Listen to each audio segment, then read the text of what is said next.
What if the United States of America did not exist? Guys, I love thought experiments. I love them. I personally would not want to be on a planet that didn't existed. I can't imagine. Like, what parallel universe are you trying to suck me into for this thought experiment here? Guys, a lot of the things that we have exist because we unionized specifically, right? We all came together, nation state by nation state, to create the United States of America to basically be able to dominate everything else because, hey, listen, you have these resources, let's share them. That's kind of, I think, the overall. The thing that basically makes us kind of who we are for the most part, right?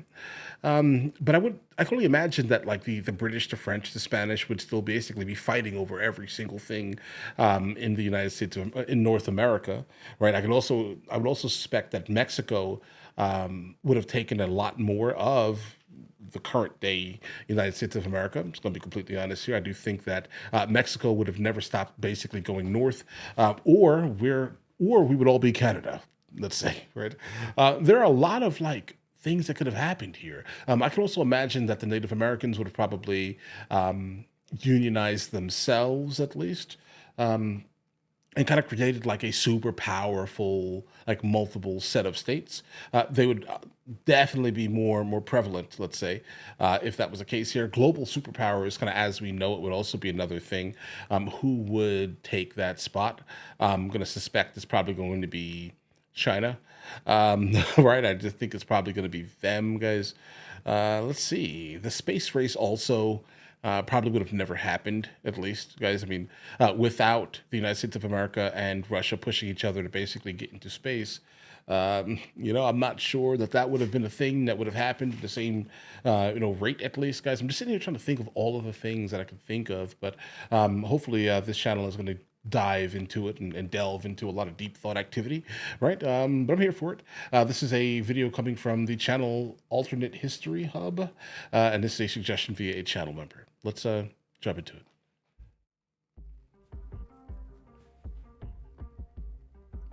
In the grand scheme of human history, the United States of America is an incredibly new country. Absolutely. From its culture and the scale of its military and economic might, the US has been influential since its inception. In the span of just 2 centuries, it went from a disunified band of colonies into the strongest power that has ever been seen. Even by its creation, the United States drastically changed the course of history.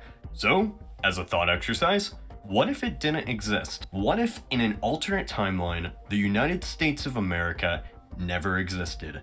Opens up a lot of questions, doesn't it? For this alternate timeline, let's go back to the 1770s, the American Revolution, as tension grew between the colonies and the British. In this alternate scenario, war begins. The American rebels fight against the British regulars. There were many numerous occasions the US could have been defeated. All it simply took was not having the aid of one foreign ally, an ally who would love to get back at the British. Yes, that's right.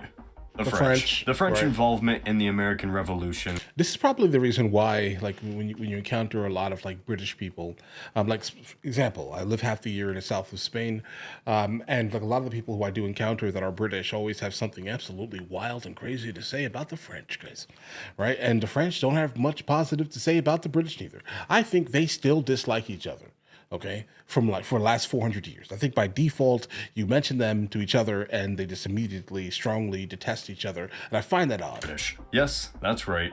The French. The French involvement in the American Revolution saved the rebellion. And without it, the militias surely would have lost. And this wasn't a small contribution.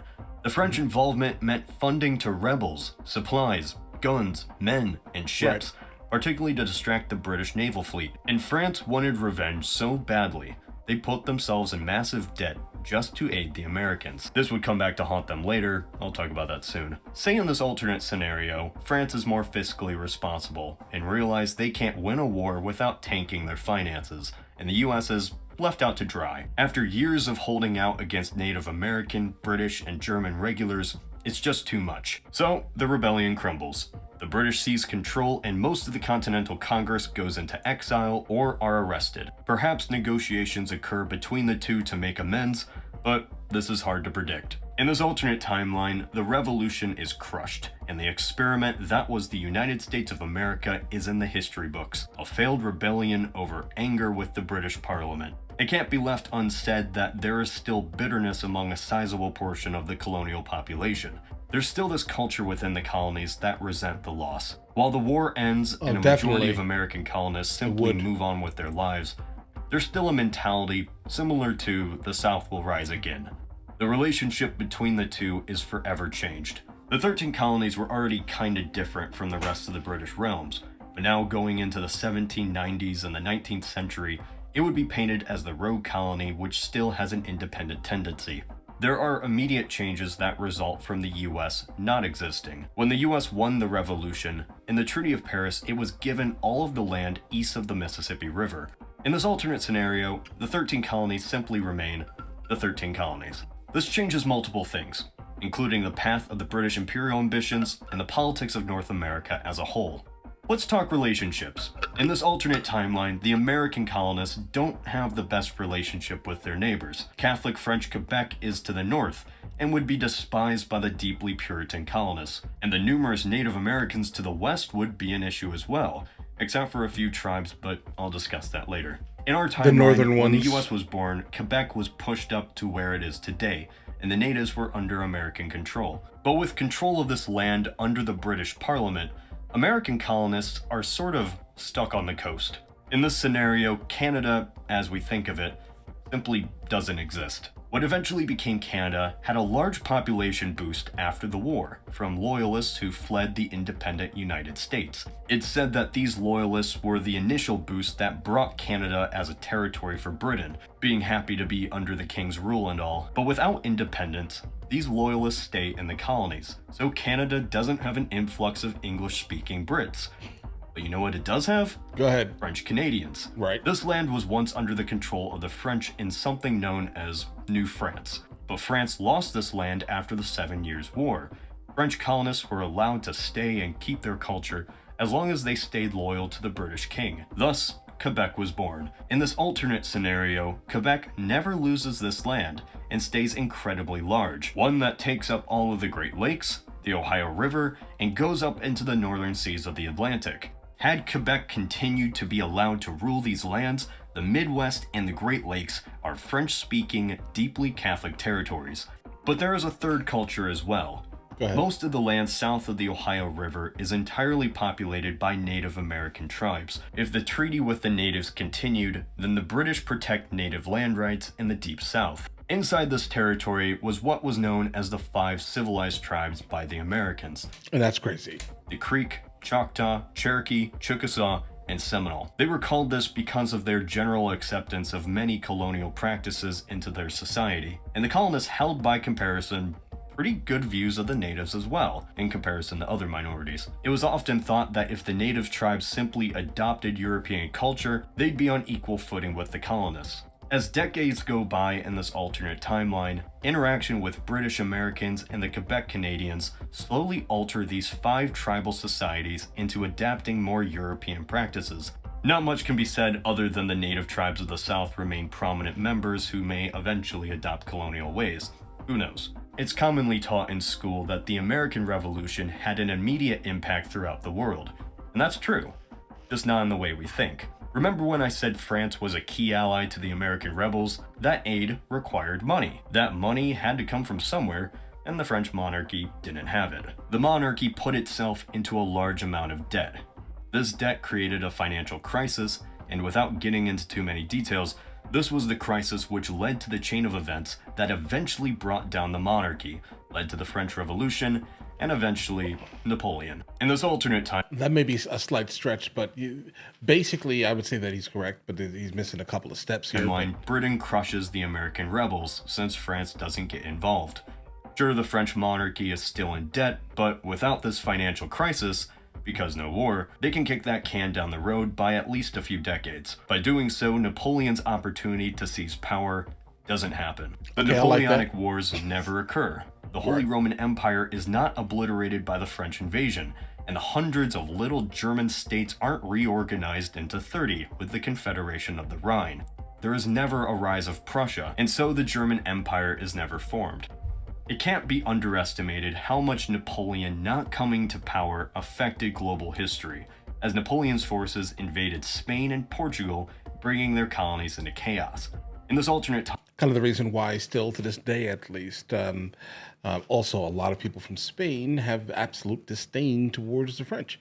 It seems like the French were just over there just pissing people off a couple hundred years ago, bro. They were just pissing everybody off. Invaded Spain and Portugal, bringing their colonies into chaos. In this alternate timeline, without the United States, there is no immediate military catastrophe to weaken these empires. They remain prominent and powerful. Throughout the 19th and 20th centuries, the New World is still prime real estate for European colonization. Right. The British and Spanish are pretty much the only ones left, with the Russians in Alaska, which leaves New Spain in the question.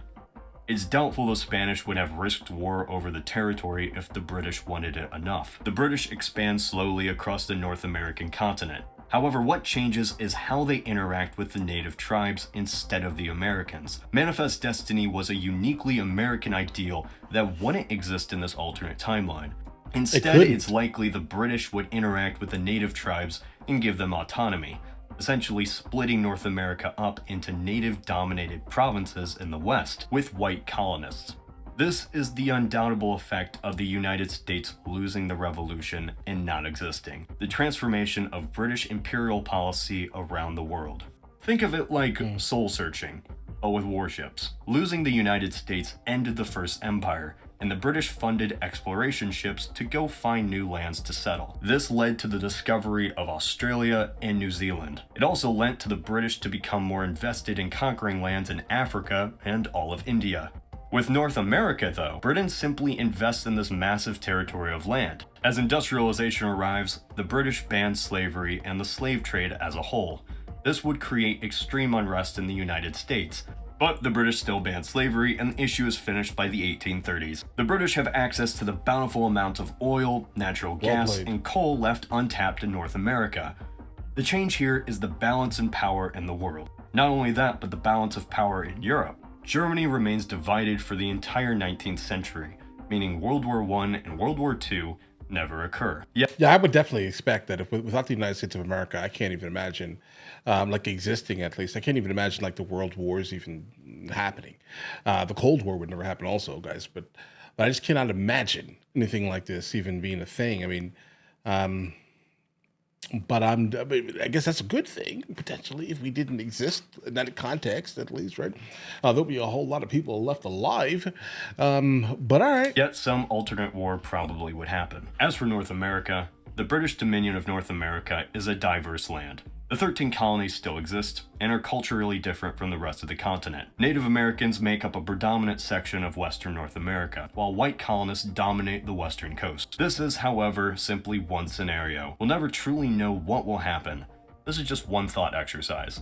The United States has always been a land where people from around the world have came to create a new life. And since I'm here, and I have a life, right, that means that at some point in history, my ancestors had to have gotten on that boat, or flew as I like to imagine, and just stayed in the United States until generations later, I was born. I've always kind of wondered where my ancestors came from, so in sponsorship with Ancestry, I actually found out. Now for reference, my entire family has absolutely no idea where we... Okay guys, the rest of it is basically that. All right, I think he basically confirmed like a good bit of my overall theories. I do know that we would not be at like war with as many people as we are and have been if we did not come together as this like one singular, gigantic, super unworldly, powerful unit. Let's say we also would not the amount of wealth that circulates around here would also not be circulating. I mean, there's so many things that the United States of America existing has done to basically change the planet that I cannot imagine, good or bad, let's say the United States of America not existing. So, guys, let me know in the comments what you guys think. You guys all have an absolutely amazing day. Enjoy your day thoroughly.